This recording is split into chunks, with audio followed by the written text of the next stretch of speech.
আপসহীন দেশনেত্রী বেগম খালেদা জিয়া স্মৃতি স্বর্ণপদক 2026 পাচ্ছেন বিএনপি মহাসচিব মির্জা ফখরুল ইসলাম আলমগীর সহ 15 জন বিশিষ্ট ব্যক্তি। তালিকা পর্যালোচনায় দেখা গেছে পুরস্কারপ্রাপ্তদের মধ্যে 15 জনের 11 জনই বিএনপির সঙ্গে যুক্ত। এর মধ্যে কয়েকজন ব্যক্তি সরকারি বিএনপির রাজনীতিতে সক্রিয় না থাকলেও বিএনপি সরকারে গুরুত্বপূর্ণ দায়িত্ব পালন করছেন। তবে এই তালিকায় এমন কয়েকজনও রয়েছেন যারা সরাসরি বিএনপির রাজনীতি বা সরকারি দায়িত্বের সঙ্গে সম্পৃক্ত নন। তারা হলেন সাহিত্যিক মাহবুবুর রহমান, সাংবাদিক আশরাফ কায়সার, শিল্পপতি আব্দুল কাশেম হায়দার ও ব্যবসায়ী আব্দুল হক।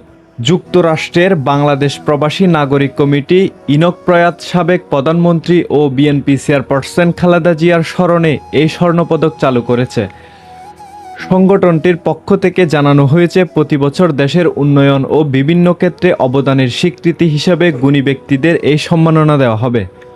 তবে পুরস্কারটি গ্রহণযোগ্যতা ও মর্যাদা ধরে রাখতে ভবিষ্যতে দলীয় পরিচয়ের ঊর্ধ্বে উঠে আরও বহুমাত্রিক ও নিরপেক্ষ ব্যক্তিদের অন্তর্ভুক্ত প্রত্যাশা রয়েছে বিভিন্ন মহলে।